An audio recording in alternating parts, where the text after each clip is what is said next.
तो हाँ जी, देखो जी, आपका नाम मनीष है और ये आपने मुझे डिटेल भेजी है कि आपका 4:37 मिनट का टाइम है। तो उसके हिसाब से कुंडली बनी है जो मैंने बना रखी है कर्क लगन की।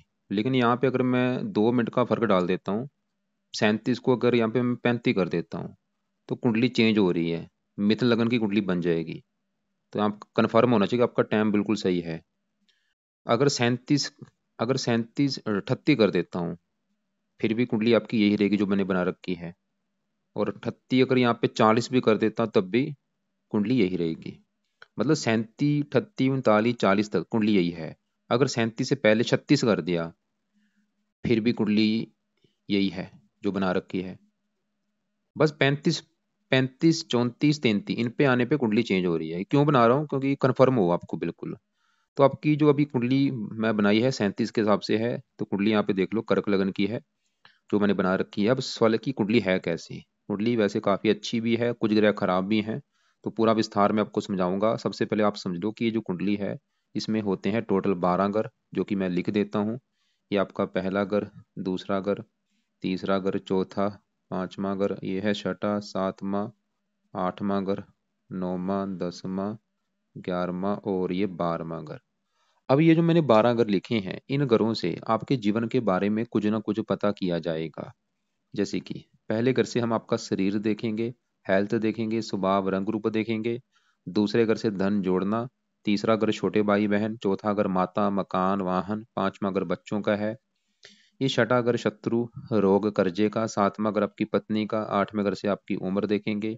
नौवें घर से भाग्य। 10वां घर काम काज। 11वां घर है लाभ। 12वें घर से खर्चे देखेंगे। तो आपने दो बातें मेरी नोट कर लेनी है। एक तो जो मैंने 12 घर बोले हैं, और इन 12 घरों से जो कुछ देखा जाएगा वो याद कर लो। अब आप ये देखो कि आपने क्या देखना है, वो घर देखो। जैसे कि अगर आपका सवाल है आपके काम काज को लेके, तो 12 घरों में जो काम काज का घर है वो है ये 10वां घर। 10वें घर से देखा जाएगा आपका काम काज। और 10वें घर में एक नंबर लिखा है एक। एक है मेष राशि, मालक इसका बना है मंगल। तो आपके काम काज के लिए हमें 10वें घर के मालक मंगल को देखना पड़ेगा। ऐसे ही अगर आपका सवाल आपके छोटे भाई बहनों को लेके है, तो तीसरा घर है छोटे भाई बहनों का घर। और तीसरे घर में लिखा है छः। छः है कन्या राशि, मालक ये बुध बना। तो आपके छोटे भाई बहनों के लिए बुध को देखना पड़ेगा। तो मेरा भाई कहने का मतलब ये है कि जो कुछ देखना है वो घर देखना है और घर का मालक देखना होता है। अब बात करते हैं भविष्यवाणी की। भविष्यवाणी में होता क्या है, ये जो नौ नौ ग्रह होते हैं, नौ ग्रह एक्टिवेट कब होते हैं? जब इनकी चलती है दशा। और जो दशा होती है वो दो प्रकार की होती है। एक होती है महादशा, एक अंतरदशा। महादशा बड़ी होती है जो कि आपके ऊपर चली हुई है अभी, गुरु ग्रह की। और ये छठा महीना 23 से चली है, पिछला 1 साल हो चुका है। और अभी काफी लंबी दशा है, 39 में खत्म होगी, 2039 में। इसका मतलब ये है कि आपके जीवन के ऊपर सबसे बड़ा असर है गुरु का है। और गुरु का असर कितना है? 80%। मतलब आपकी 100 में से जो 80% लाइफ में अभी जो कुछ आपके साथ हो रहा है, गुरु की वजह से हो रहा है। जो भी आप खा रहे हैं, पी रहे हैं, काम कर रहे हैं, सोच रहे हैं, जो भी सोच भी रहे हैं, क्या सोच रहे हैं कि आप विदेश जाना चाहते हैं, जो भी करना चाहते हैं, सोच के ऊपर भी इस गुरु का असर है। और बाकी बचा 20% असर होता है जिसकी होती है अंतरदशा, वो भी देखो गुरु की है। छठा महीना 23 से चली है, 8 महीना 25 में खत्म होगी। मतलब बड़ा आपके जीवन के ऊपर असर भैया गुरु का है। अब हम आपके गुरु ग्रह को देखेंगे कि वो अच्छा है या बुरा है। अगर तो गुरु अच्छा निकला, फिर तो लाइफ में अच्छा ही अच्छा करेगा आपकी में। अगर बुरा निकला, बुरा ही बुरा करेगा। और एक आपके ऊपर साढ़े साथी भी चली हुई है, इसका भी आपके ऊपर असर है। ये चली हुई है पिछले ढाई ढाई 5, और ये पिछले देखो जी 6 साल हो चुके हैं आपके ऊपर साढ़े सती भी चली हुई है। अभी अगले साल में खत्म हो जाएगी। 6.5 साल हो चुके हैं साढ़े सती चली को, एक साल की पड़ेगी, क्योंकि जो साढ़े सती होती है 7.5 साल की होती है। तो पिछले 6.5 साल से आपके ऊपर साढ़े सती भी चली हुई, उसका भी आपके ऊपर अभी भी आज आज असर है। तो एक बार मैं फिर बोलता हूँ, मैंने भी क्या बोला है, मैंने आपको ये बोला है कि ये जो 9 ग्रह होते हैं इनका असर देखो, आपके ऊपर सभी ग्रहों का आज भी असर है, आज भी मंगल का असर है, लेकिन इनका असर बिल्कुल कम है। ज्यादा असर आपके ऊपर गुरु ग्रह का है। और एक आपके ऊपर शनि की साढ़े सती का भी असर है। सबसे पहले देखो जी, सवाल की साढ़े सती होती क्या है। साढ़े सती में देखो जी, इसको समझना काफी मुश्किल है, क्योंकि साढ़े सती 30 साल के बाद एक बार आती है। इसमें जो बंदे के कर्म होते हैं उसके कर्म उसके आगे आते हैं। अगर आपकी मैं बात करूं, आपने जो भी कर्म किए हैं अच्छे बुरे, आपको कर्मों का फल मिलेगा साढ़े सती में। अगर आप बचपन से अच्छे कर्म करते आ रहे हो तो आपकी साढ़े सती में आपके साथ अच्छा ही अच्छा होगा। अगर बुरे कर्म करते आ रहे हो तो इस साढ़े सती में आपके साथ बुरा ही बुरा होगा। आप नोट कर लो कि पिछले 6 साल से आपके साथ अच्छा हो रहा है जो बुरा हो रहा है। अगर आपको लग रहा है कि नहीं भाई अच्छा हो रहा है, इसका मतलब साढ़े सती अच्छी जा रही है। अगर आपको लग रहा है कि नहीं भाई बुरा भी हो रहा है, तो साढ़े सती बुरे फल दे रही है। और कई बार कर्म चाहे इस जन्म के हैं चाहे वो पिछले जन्म के कर्म है। मतलब एक तो आपके लिए शनि की साढ़े सती से उपाय जरूरी है, क्योंकि देखो जी सबकी साढ़े सती कई बार अच्छी भी जाती है बुरी भी जाती है, रले मिले फल मिलते हैं कईयों को। थोड़ा बहुत बुरा फल भी मिलता है, अच्छा फल भी मिलता है। तो एक तो आपके लिए उपाय बन चुके हैं शनि की साढ़े सती के, जो कि आपने 1 साल तो उपाय करने हैं, क्योंकि साढ़े सती अभी आपकी अगले साल में खत्म हो जाएगी। तो क्या उपाय है, पहले शनि के उपाय लिख लो। क्योंकि साढ़े सती किसकी है, शनि की होती है, क्योंकि शनि है न्याय के देवता। तो साढ़े सती के लिए आप पहला उपाय, रात के समय शनि चालीसा का पाठ पढ़ा करो। ये पाठ आपने जब तक आपकी साढ़े सती, क्योंकि 1 साल की पड़ी है, अगले साल जून में खत्म हो जाएगी। दूसरा उपाय अगर आप कर सकते हैं वो है आप शनि मंदिर में माथा टेकने जाया करो हर शनिवार को। तो ये 2 उपाय आपने भाई करने हैं। शनि चालीसा पाठ रोजाना पढ़ना है, या सुन लिया करो या पढ़ लिया करो। और मंदिर हर शनिवार को जाना है और वहां पे प्रार्थना करो जाके क्या, कि शनि देवता जी मैं आपके मंदिर इसलिए आया हूँ क्योंकि आपकी जो मेरे पर साढ़े सती चली हुई है उसका मुझे बुरा फल ना मिले। अब आगे बढ़ते हैं, जिसकी बात करनी बहुत जरूरी है कि ये जो गुरु भाई चला है ये अच्छा है या बुरा है। लेकिन उससे पहले आपको मैं बता दूं, क्योंकि देखो एक होता है, मैं अभी जो आपको समझा रहा हूँ ये थ्योरी है, थ्योरी। एक होता है प्रैक्टिकल करना। प्रैक्टिकल क्या होगा, आप अपने जीवन के ऊपर फेस करो कि जब से ये गुरु की दशा आई है, जो कि 1 साल हो चुका है, आप नोट करो। अगर तो आपको लग रहा है कि जब से ये दशा आई है भाई लाइफ में अच्छा ही अच्छा हो रहा है, बिल्कुल अच्छा होना शुरू हो चुका है, इसका मतलब ये गुरु आपको अच्छे फल देगा। अगर आपको लग रहा है कि जब से गुरु की दशा आई है लाइफ में दिक्कतें आनी शुरू हो चुकी हैं, परेशानियां आनी शुरू हो चुकी हैं, तो गुरु बुरे फल देगा। लेकिन देखो जी अगर मेरे से पूछते हैं तो गुरु आपको 100 में से 80-90% अच्छे फल ही देगा। ये आपकी जो दशा चली है अच्छे फल ही देगा। कारण क्या है, गुरु एक देवता ग्रह है। इससे पहले आपकी थी राहु की दशा जो कि 18 साल से चली हुई थी, वो भी खत्म हो चुकी है, लेकिन 1 साल से गुरु की दशा चली है। सवाल है कि गुरु क्या अच्छे बुरे फल देगा। गुरु आपका यहाँ पे बैठा है कुंडली के छठे घर में। इसी घर में देखो गुरु भी है, शुक्र है, बुध है, 3 ग्रह बैठे हैं कुंडली के इस छठे घर में। जो आपको मैंने 12 घर बोले हैं, ये जो छठा घर है भाई, छठा घर, आठवां और ये 12वां घर, ये 3 घर कुंडली के अच्छे घर नहीं होते। इन घरों को खराब घर माना गया है। खासकर छठा घर जो है, इस घर से क्या देखा जाता है, इस घर से रोग देखा जाता है। और रोग, शत्रु, कर्जा, कोर्ट कचहरी, चोरी, ठगी, विश्वासघात, मतलब ऐसी ऐसी हजारों खराब चीजें जो इस छठे घर से हम देखते हैं। कुछ अच्छी चीजें भी, जैसे ननिहाल हो गया। तो अब देखो जी छठे घर की जो चीजें हैं उसको देखने के लिए आपको मैंने एक फार्मूला समझाया है कि घर का मालक देखना है। तो छठे घर में नंबर लिखा है 9, 9 है धनु राशि, मालक कौन बना, गुरु, हमें देखना पड़ेगा गुरु को। और गुरु कहाँ बैठा है, इसी घर में बैठा है। गुरु छठे घर का मालक है, अपने ही घर में बैठा है। तो इसकी वजह से गुरु देखो जी, क्योंकि ये घर तो खराब है छठा आठवां 12वां घर, लेकिन एक फार्मूला होता है, अगर इन्हीं घरों का मालक इन्हीं घर में बैठा हो तो एक योग बनता है सरल नामक विपरीत राजयोग। तो गुरु अपने घर में बैठने की वजह से फिर भी इस घर का अच्छा करेगा, लेकिन गुरु का एक और घर है, वो है ये 9वां घर। गुरु के 2 घर हैं इस कुंडली में। 9वां घर जो है, इस घर से भाग्य देखा जाता है, आपका भाग्य कैसा होगा। और भी काफी चीजें इस घर से, धर्म देखा जाता है, तीर्थ यात्रा, विदेश यात्रा। मेन इस घर से हम भाग्य देखते हैं। तो अगर आपका भाग्य देखना है 9वां घर, 9वें घर में 12 लिखा है, मीन राशि है, मालक है गुरु, तो आपका भाग्य हम गुरु से देखेंगे। देखो जी गुरु आपको, इसकी एक स्टेज होगी, मतलब भाग्य से आपका छठे घर में बैठा है खराब घर में वैसे, क्योंकि घर अच्छा नहीं है। तो गुरु तो ये दिखा रहा है कि आपका भाग्य आपका साथ नहीं देगा। लेकिन आपको मतलब जो शुरुआती आपका जीवन होगा उसमें आपका भाग्य आपका बिल्कुल साथ नहीं देगा। तो आपको थोड़ा सा जैसे जैसे आपकी उम्र बढ़ेगी आपका साथ देगा। तो अभी जो गुरु की दशा चली है, ये छठे घर से, इसकी 3 दृष्टियां होती हैं। 5वीं दृष्टि पड़ेगी 10वें घर के ऊपर, 7वीं पड़ेगी 12वें घर के ऊपर, 9वीं यहाँ पे। 12वां घर है विदेश का। गुरु ये दिखा रहा है कि अगर आप विदेश जाते हैं वहां पे आपका भाग्य साथ देगा। भाग्य छठे घर से 12वें घर को भाई देख रहा है। तो अगर घर से दूर जाते हैं, विदेश का मतलब होता है घर से दूर जाना है, चाहे वो कोई दूसरी कंट्री है चाहे आपका अपना ही देश है। गुरु ये दिखा रहा है कि अगर गुरु से दूर जाएंगे आप, वहां पे आपका भाग्य भी साथ देगा। वैसे भी अभी जो गुरु है इस कुंडली में वैसे भी योग कारक है, तो इसकी फिर भी आपको अच्छे फल ही देगा। और आप चाहे नोट कर भी लेना कि जब से दशा आई भाई, काफी आपको लाइफ में आपके चेंज आया होगा, काफी अच्छे आपके साथ चीजें हो रही होंगी, आपकी सोच बदली होगी। या आपको धार्मिक भी बनाएगा, धार्मिक बनाएगा, परोपकारी बनाएगा, विद्वान बनाएगा, ज्योतिष का भी ज्ञान दे देगा, और भी अच्छी चीज देगा। काम काज अगर को देख रहा है, मित्र राशि काम काज के लिए अच्छा है। वैसे 12 में खर्चे, लेकिन खर्चे भी आपके शुभ कामों के ऊपर होंगे, धन के लिए अच्छा है। गुरु वैसे तो तकरीबन अच्छा है, लेकिन फिर भी आपने इसके पाठ पूजा उपाय करने हैं, ताकि इसके अच्छे फल और कई गुना बढ़े, और जो थोड़े बहुत ही बुरे फल हैं वो कम हो जाएं। तो गुरु के लिए देखो जी क्या क्या करना है सुबह के टाइम। पहला पाए, अभी जो गुरुवार आएगा, गुरुवार से स्टार्ट करके इसके मंत्र एक बार पूरे करो, जो कि है 19,000। ये संकल्प लेके 19,000 मंत्र पूरे करो। संकल्प कैसे लेना है, जो गुरुवार आएगा, वैसे संकल्प वाली वीडियो लग से आपको मैं भेज दूंगा, फिर भी मैं थोड़ा सा बता देता हूँ। तो गुरुवार को आप ये बोलना कि हे गुरु देवता जी, मेरा नाम, आपका नाम है जो, कि मेरा नाम ये है, मेरी जात ये है, गोत ये है, और मेरे ऊपर आपकी चल रही है बड़ी महादशा, और मैं चाहता हूँ ये दशा मेरी अच्छी जाए, मेरा भाग्य कदम कदम पर साथ दे, मुझे अच्छे फल आप दो। इसलिए आपके मैं मंत्रों की जो संख्या है 19,000 वो पूरी करने जा रहा हूँ। तो इस प्रकार आप संकल्प लेके ये 19,000 मंत्र पूरे कर लो। आप इसको 4 गुना ज्यादा भी कर सकते हैं। और ये 19,000 मंत्र पूरे करने में आपका चाहे महीना लग जाए, 2 लग जाए, 3 लग जाए, मंत्र पूरे कर लेना। मंत्र है ओम ब्रह्म बृहस्पति नमः, माला से करना ही है।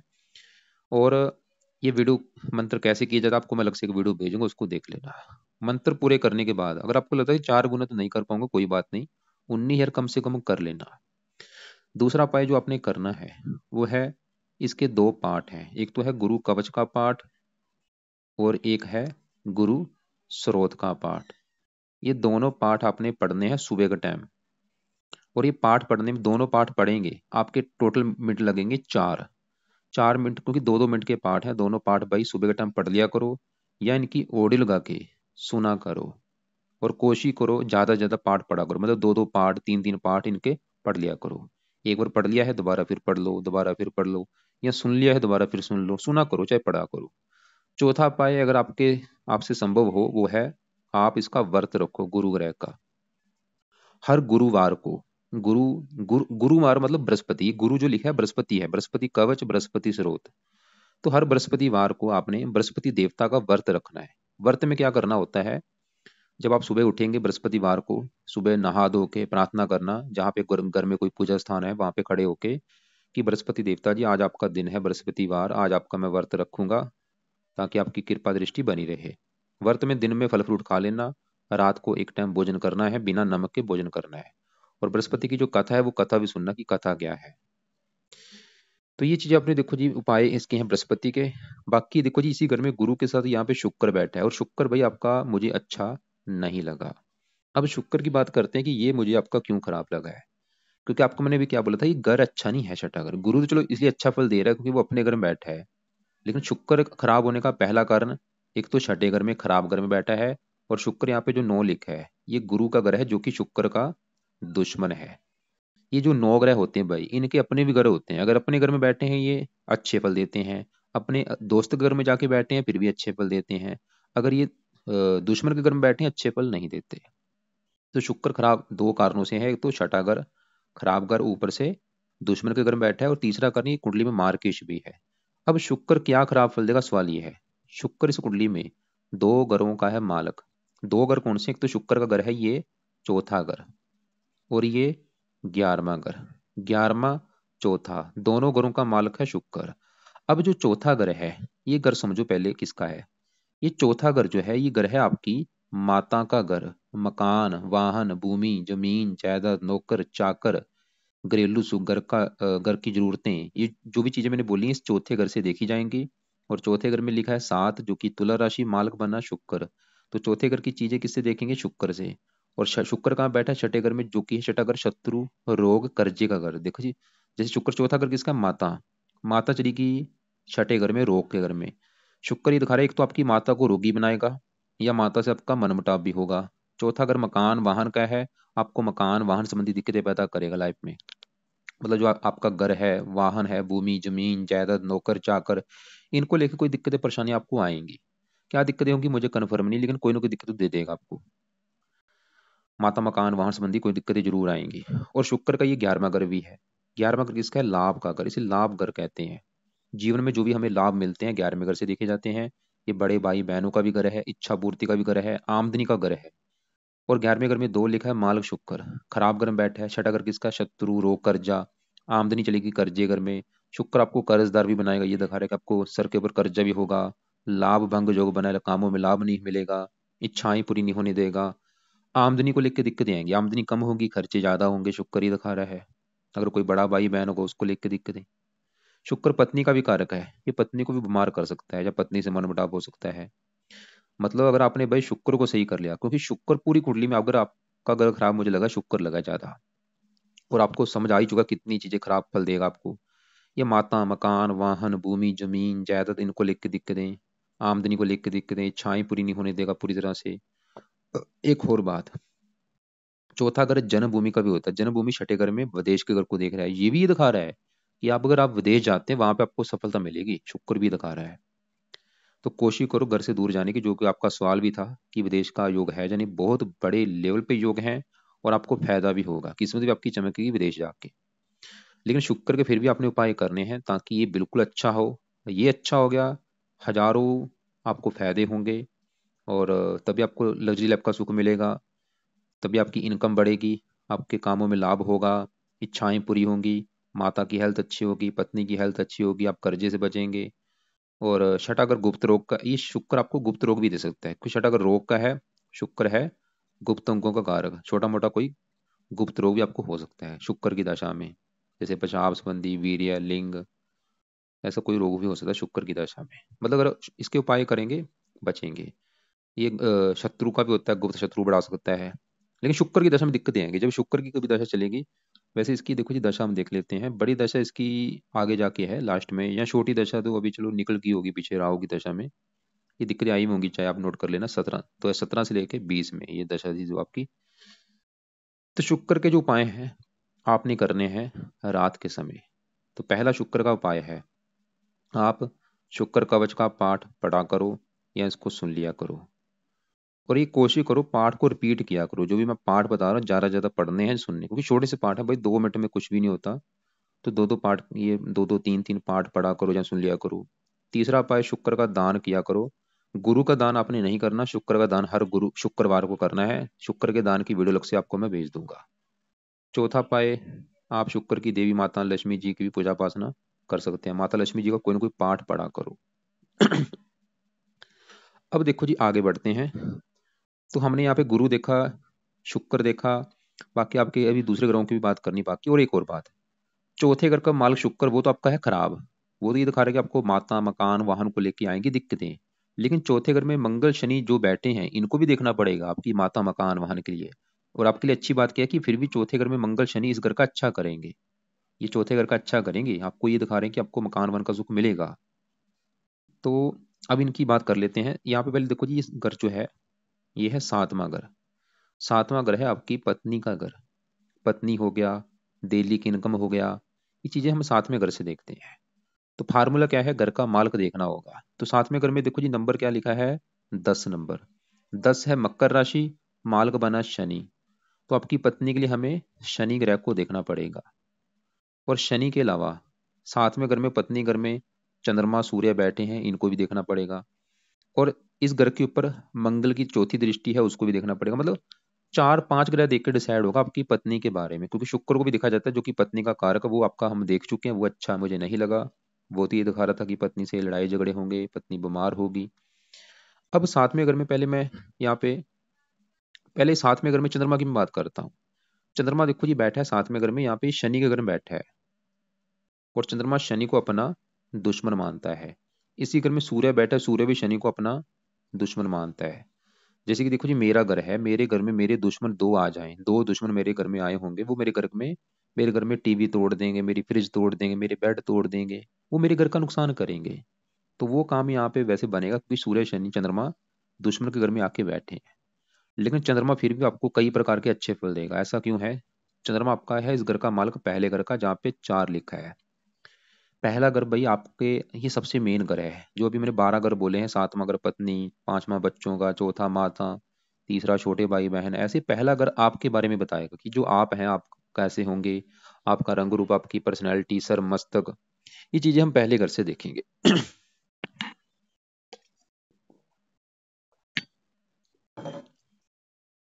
और पहले घर का मालक है चंद्रमा।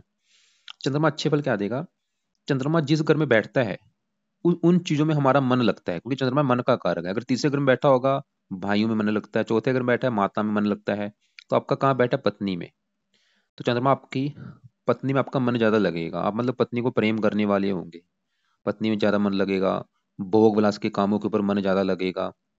चंद्रमा ये दिखा रहा है, चंद्रमा ये दिखा रहा है कि पत्नी सुंदर होगी, चंचल होगी। और चंद्रमा अपने घर को देख भी रहा है। आपके पहले घर का अच्छा कर, आपका शरीर अच्छा, सेहत अच्छी, स्वभाव अच्छा, रंग रूप अच्छा, पर्सनैलिटी अच्छी। मतलब चंद्रमा क्योंकि लग्नेश है, बैठा दुश्मन के घर में है। सवाल ये कि दुश्मन के घर में होने की वजह से अच्छे फल क्यों दे रहा है? एक तो ये सातवें दृष्टि से अपने घर को देख रहा है, लगन अधिपति योग बना है, फिर भी क्योंकि योग कारक है इसकी वजह से अच्छा है। तो चंद्रमा आपके मतलब पत्नी के लिए अच्छा है, पत्नी का सुख अच्छा दिखा रहा है, शरीर के लिए अच्छा है। लेकिन नेगेटिव बात क्या है कि 0 डिग्री का बैठा है, इसमें बल ही नहीं है, ये बिल्कुल बाल अवस्था बैठा है। जो अच्छे फल मैंने अभी बोले हैं वो मिलेंगे कम मात्रा में। तो अगर आप चाहते हैं इसके अच्छे फल बढ़ जाएं, तो आप इसके लिए 2 उपाय करो।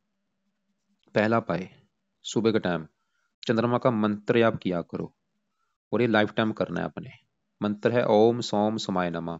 माला से करना है, चाहे एक माला किया करो, 2 कर लो, 3 कर लो, जितनी कर सकते हो करो। दूसरा उपाय, इसका रत्न धारण करो, जो कि है मोती। तो मोती लेना अपने अपने वजन के बराबर। अगर आपका वेट है 70 किलो, तो 7.25 रत्ती का मोती ले लो। 80 किलो वेट है, तो 8.25 रत्ती का ले लो। लेने के बाद राइट हैंड की छोटी उंगली में, चिंची उंगली में धारण करना है। और इसको आपने शुक्ल पक्ष का जो पहला सोमवार होगा उस दिन इसे धारण कर लेना। सुबह का टाइम, सुबह 7:15 बजे या 8:15 बजे या 9:15 बजे। धारण करने से पहले कच्चे दूध में या गंगा जल में धो के इसको धारण कर लेना। तो ये 2 उपाय आपने करने हैं। वाइट कपड़े ज्यादा पहना करो। शुक्रवार को, शुक्र के जो कपड़े होते हैं, शुक्र के कपड़े हैं चमकीले कपड़े, रंग बिरंगे कपड़े, ये कम यूज किया करो। वैसे वाइट कपड़े शुक्र के भी हैं, चंद्रमा के भी हैं। तो शुक्रवार को ये कपड़े कम पहनो वाइट। चंद्रमा सोमवार को वाइट कपड़े ज्यादा पहना करो। बाकी जो बेस्ट है वो उपाय मंत्र जाप है और रतन इसका। अब इसी घर में सूर्य बैठा है। सूर्य भी 7वें घर में शनि घर में बैठा है, शनि को अपना दुश्मन मानता है। वैसे सूर्य चंद्रमा जब एक साथ बैठते हैं, अमावस्या भी दोष होता है। आपका जो जन्म हुआ है वो अमावस्या के दिन हुआ है, उस दिन थी अमावस्या, या अमावस्या एक दिन पहले थी या बाद में थी। और सूर्य है इस घर का मालिक दूसरे घर का, जो कि है धन जोड़ने का घर। जो आप अपनी लाइफ में धन जोड़ेंगे दूसरे घर से देखेंगे, दूसरे घर में लिखा है 5, जो कि सिंह राशि है, मालक बना सूर्य है। तो धन जोड़ने के लिए सूर्य को देखा जाएगा, जो कि कहाँ बैठा है? पत्नी घर में। देखो, धन चला गया पत्नी घर में, लेकिन सूर्य बैठा है यहाँ पे शनि के घर में, दुश्मन के घर में। और दूसरे घर को पहला घर माने, 1 2 3 4 5 6, अपने घर से छठे घर में है। सूर्य देखो जी है तो अपने घर से छठे घर में, दुश्मन की राशि है, और अमावस्या दोष लेके बैठा है। इसकी वजह से फिर भी सूर्य ये दिखा रहा है कि आपको धन को लेके दिक्कतें परेशानी तो लाइफ में आएंगी, लेकिन थोड़ा सा धन, पत्नी घर में बैठा है, पत्नी के आने के बाद कुछ धन आना शुरू हो जाएगा, या पत्नी आपको धन कमाने वाली मिलेगी, या उसके द्वारा आपको धन मिलेगा। लेकिन सूर्य थोड़ा सा क्रूर है, तो पत्नी से मनमुटाव भी आपका होगा, पत्नी से लड़ाई झगड़े भी होंगे।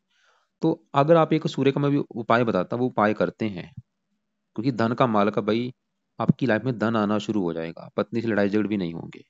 तो वह वो है इसका पाठ, जो कि है शिवोक्कत।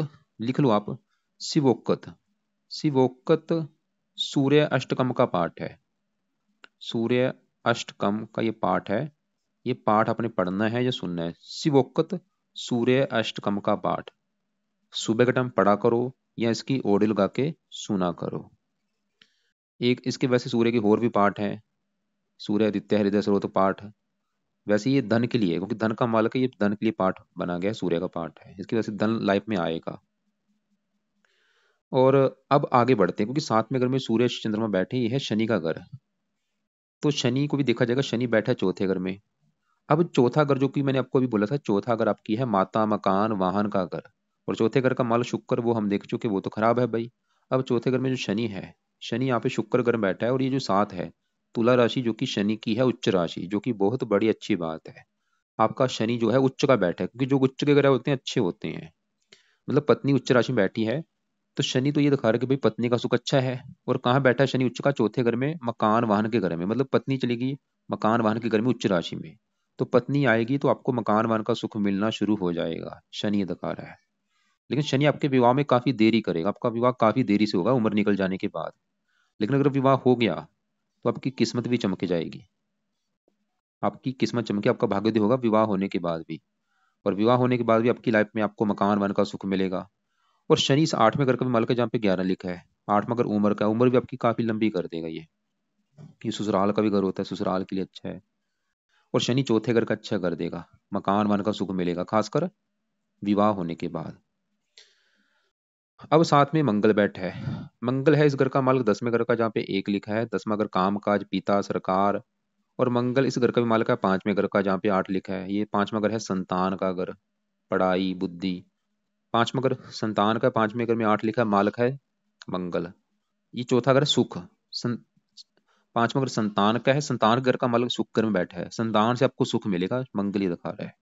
और मंगल साथ में दृष्टि से अपने घर को देख रहा है, काम काज के लिए अच्छा है, काम काज से सुख मिलेगा, पिता से सुख मिलेगा, सरकार से सुख मिलेगा। चौथी दृष्टि पड़ेगी पत्नी घर के ऊपर, उच्च राशि है, पत्नी से भी सुख मिलेगा। वैसे थोड़ा सा मंगल दोष भी है विवाह में, ये भी देरी कर सकता है आपके। मंगल भी चौथे घर का अच्छा करेगा, योग कारक भी है, बुढ़ भूमि संपत्ति का स्वामी भी आपको बनाएगा ये मंगल। तो हमने देखो जी पत्नी के लिए आपको मैंने बोला था 5 क्रिया देखनी पड़ेंगे। सातवें घर का मालिक शनि देखा, वो भी पत्नी के लिए अच्छा उच्च का बैठा है। मंगल भी इस घर का अच्छा कर रहा है, उच्च राशि है। सूर्य थोड़ा सा लड़ाई झगड़े कराएगा, चंद्रमा अच्छा है। शुक्र थोड़ा सा पत्नी के लिए खराब है, ये थोड़ा सा ये दिखा रहा है कि पत्नी बीमार करेगा, जब पत्नी से मनमुटाव होगा। वैसे सभी चीजें होंगी, मतलब पत्नी आएगी, किस्मत भी चमकेगी, पत्नी से थोड़ा सा मनमुटाव भी होगा, ये चीजें भी होंगी। अब देखो जी आपके दो ग्रह बचे हैं, राहु और केतु। राहु बैठा है 11वें घर में, और यहाँ पे उच्च का बैठा है, जो कि बड़ी अच्छी बात है। क्योंकि जो ग्रह उच्च के अच्छे हैं, वैसे भी राहु 11वें घर में अच्छा होता है, लाभ के लिए अच्छा है, आमदनी देगा, इच्छाएं पूरी कर देगा। तीन तीन दृष्टियां हैं, 5वीं यहाँ पे पड़ेगी, यहाँ पे खुद की राशि है इस घर का, अच्छा मेहनती बनेगा, साहसी उद्यमी। 5वीं यहाँ पे संतान घर के ऊपर, वैसे ही नीच राशि है। ये गर्भपात आपकी पत्नी को करा सकता है, संतान का ऑपरेशन के द्वारा होना या लड़कियां ज्यादा पैदा होना। 9वीं यहाँ पे पड़ेगी, विवाह में देरी। राहु बैठा 11वें घर में है, लेकिन अगर इसको मैं चलित कुंडली में देखूं, इसका बड़ा हिस्सा है 12वें घर के ऊपर। ये धन आपका खर्च भी कराएगा, बड़े बड़े खर्च भी कराएगा। ऐसे केतु 5वें घर में उच्च का बैठा है, संतान के लिए अच्छा है। लेकिन केतु थोड़ा सा कई बार गर्भपात कराता है, संतान का ऑपरेशन के द्वारा होना या संतान में लड़कियां ज्यादा पैदा होना, इसका भी बड़ा हिस्सा है छठे घर के ऊपर। अब यहाँ पे बुध बैठा है।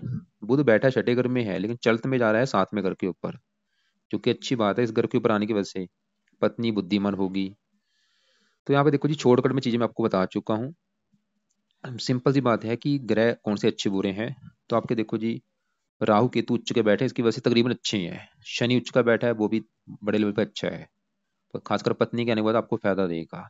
मंगल इस कुंडली में योग कार्य का, वो भी अच्छा है। चंद्रमा भी अच्छा है आपका, लेकिन 0 डिग्री का बैठा है। सूर्य थोड़ा सा खराब है। और बाकी शुक्र आपका खराब है। बुध इस घर के आने के बाद ये भी अच्छा है, गुरु भी आपका तकरीबन अच्छा है। तो आपके लिए जो उपाय बनते हैं एक बार मैं रिपीट करता हूँ। क्योंकि देखो जी आपके लिए सबसे जरूरी तो उपाय है गुरु ग्रह के, जिसकी है बड़ी दशा। तो उसके लिए मैंने बोला है गुरु के मंत्र एक बार पूरे करके उसको छोड़ देना। फिर गुरु कवच गुरु स्रोत के पाठ पढ़ने हैं, ये मत छोड़ना जब तक दशा है। व्रत रखा करो, व्रत आप 5 रख लो, 11 रख लो, बाद में चाहे छोड़ देना। और शुक्र के उपाय जरूर करो। तो गुरु के जो उपाय हैं ये करने हैं सुबह के टाइम।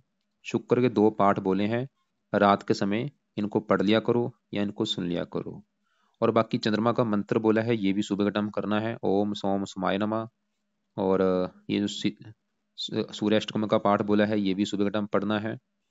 और शनि चालीसा ये रात के समय। तो शनि चालीसा, शुक्र कवच, शुक्र स्रोत, ये है रात के समय। इसके अलावा आपको मैंने बोला है कि आप शनि मंदिर जाओ हर शनिवार को कम से कम 1 साल तक।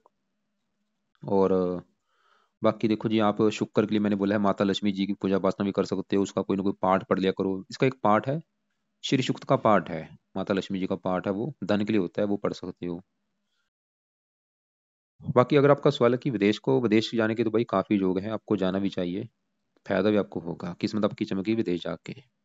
रत्न मोती धारण कर लेना, ये आपको काफी फायदा देगा। इसके अलावा और रत्न आपने कोई धारण नहीं करना। बाकी फिर भी आपके जो सवाल होंगे जो कवर मैंने ना किए हों, वो आप अपने सवाल अपने पास लिख के रख लेना। दोपहर 1-2 के बीच में, या शाम 6-7 के शाम 5-7 के बीच में, 5-6 के बीच में मुझे कॉल करके आप पूछ लेना। इसके अलावा आपको मैं और वीडियो कुछ अलग से भेज दूंगा, उनको भी आप एक बार देख लेना। और सबसे फिर एक बार बोलूंगा, ये दशा आप फेस करना कि जब से चली है अच्छी जा रही है बुरी जा रही है।